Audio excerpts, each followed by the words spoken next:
U.S. Marine saw veteran short $3.86 for bread. What his K9 did next stunned entire store. The dog moved before anyone in that store had even decided to care. The fluorescent lights inside Kroger on Maple Street had that particular hum that gets inside your back teeth. The kind of buzz that makes you feel slightly unreal. It was a Tuesday morning in February and the cold outside was the serious kind, the kind that makes your face hurt in the first 5 seconds. Inside it smelled like floor cleaner and the ghost of someone's rotisserie chicken from the hot case near the entrance. Marcus Hale stood at Register 4 with his card in his hand. He was not the kind of man who made himself visible. Medium height, shoulders that carried something invisible and permanent. His jacket was olive green, clean but old, with a small American flag patch on the left arm that had been sewn back on at least once. His boots were the kind that have seen real ground, not fashion, not a style choice, ground. The dog sat at his left heel, a Belgian Malinois with a working vest on, tan and black, ears forward, watching everything in the store with the specific calm of something that has been trained to notice what other things miss. The vest said Service Dog in red letters. Below that in smaller letters it said Do Not Pet. Most people read the first part and ignored the second. Marcus had a loaf of bread, a small container of peanut butter, and a box of oatmeal packets on the conveyor belts. That was everything. The cashier, a young woman named Destiny according to her name tag, scanned the 3 items without looking up. $12.42. Marcus ran his card. The machine made a flat sound, a bad sound, the kind stores designed to be polite but is never polite in practice. Destiny looked at the screen, then she looked at Marcus, then she looked somewhere past his left shoulder at nothing.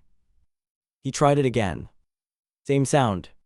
He reached into his jacket pocket and pulled out his wallet. He opened it the way people open things when they already know what they will find. There was a 5, 2 ones, some coins. He laid the bills on the counter and started counting the change into his palm. Quarters, dimes, a nickel. He was $8.58. Then he found a quarter he had missed, $8.83. He looked at the coins in his hand for a moment. Then he looked at the bread. He was $3.86 short. He said quietly, just the bread then. He started to move the peanut butter and oatmeal back toward Destiny. She reached for them to scan them off. Her face had the particular blankness of someone who has been trained to not have an expression at work. The man behind Marcus in line exhaled, not words, just air through his nose pushed out with meaning. The woman behind him shifted her cart. Marcus did not turn around. He just stood there at the counter and the dog sat at his heel and the fluorescent lights kept making that sound inside your back teeth. And that is the moment the dog moved. Not in an aggressive way, not in a way that would alarm anyone who understood dogs. The Malinois rose from the sit position and stepped forward one precise step and sat again, but this time it was not at Marcus's heel. It was slightly in front of him, between him and the register, facing outward. Destiny looked at the dog. The dog looked at Destiny. And then the dog did something that made Destiny put down the peanut butter. Marcus had come back from a place most people only see in news coverage. He had come back 3 years before that February morning, and the coming back had not been the end of anything. It had been the beginning of a different kind of hard. The VA appointments that ran late by 2 hours and ended in paperwork. The apartment that was fine, technically fine, with its one window facing a parking lot. The part-time job at a hardware store that he was grateful for and that did not use 1% of what his brain and his body knew how to do.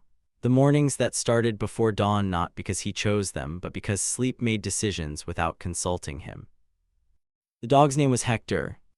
Hector had been his overseas, not assigned to his unit but attached for 8 months during Marcus's second deployment, which was long enough for something to form between them that did not have a civilian word for it. When Marcus left, Hector stayed. That was how it worked. Dogs were equipment on paper. In practice, they were something else, but the paper was what mattered to the process. Marcus came home, did the months, did the transition, did the apartment and the hardware store and the VA forms. And 18 months after coming back, he got a phone call from a woman who worked with a veteran dog placement program out of Virginia. She said Hector had been retired from service. She said he had been assessed. She said there was a match process. She said Marcus's name had come up.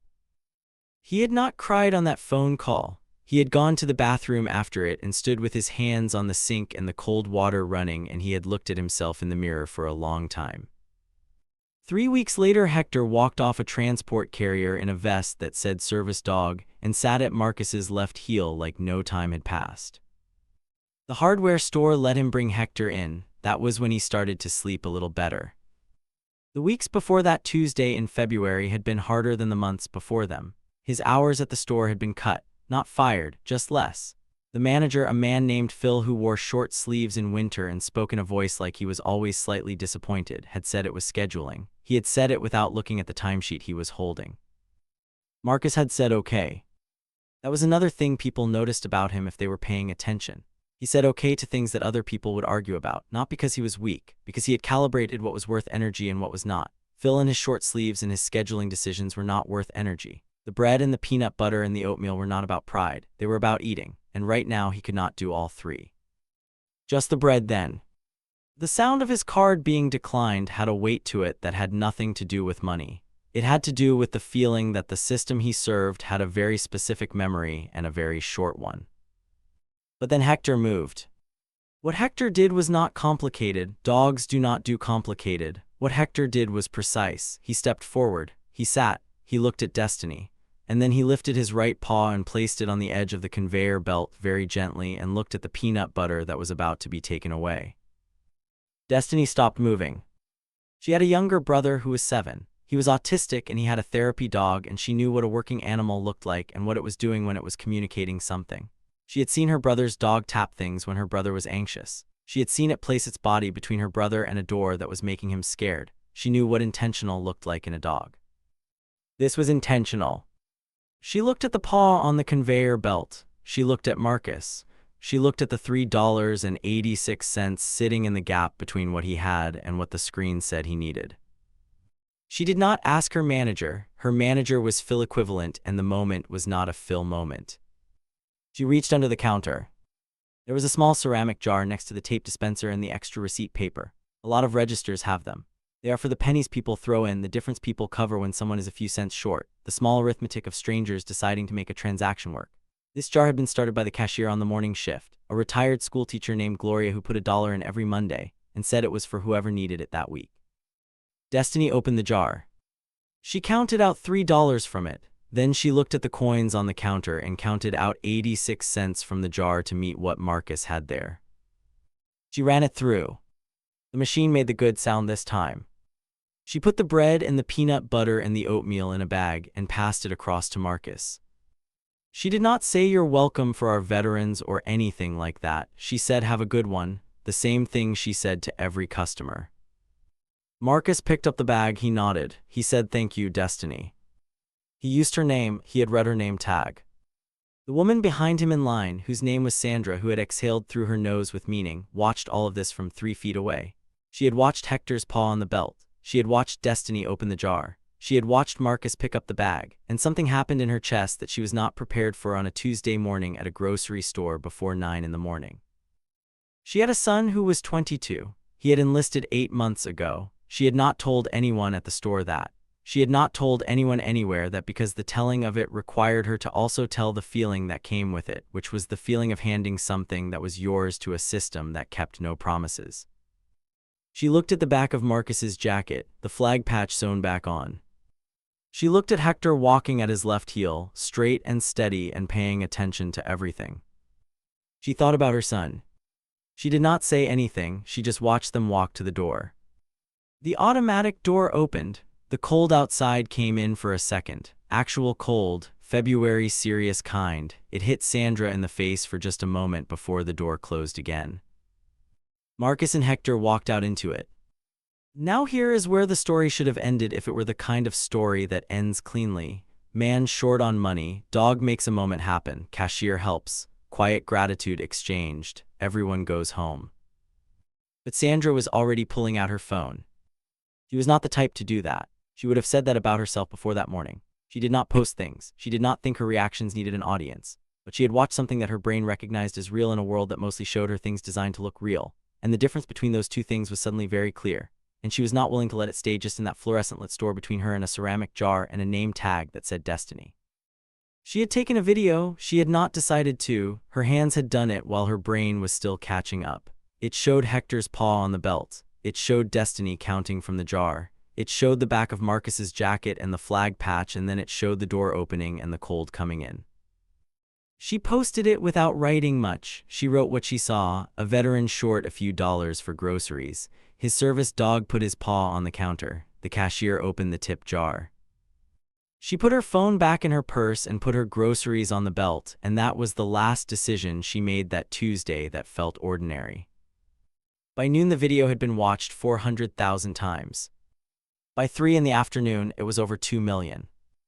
The comments were not what comments usually are. There was almost no argument in them. People wrote things like, "I needed to see this today." People wrote things like, "Something's still working." People wrote, "A dog knew before any of us did," and that one got passed around inside the comments like a coin. Someone found the Kroger location. Someone found Destiny's name from a previous local news story about the store doing a food drive. Someone found the veteran dog placement program in Virginia. None of this took long. The internet is very good at finding things it has decided to care about. The program in Virginia got 342 inquiries about donations in a single afternoon. Their website crashed twice.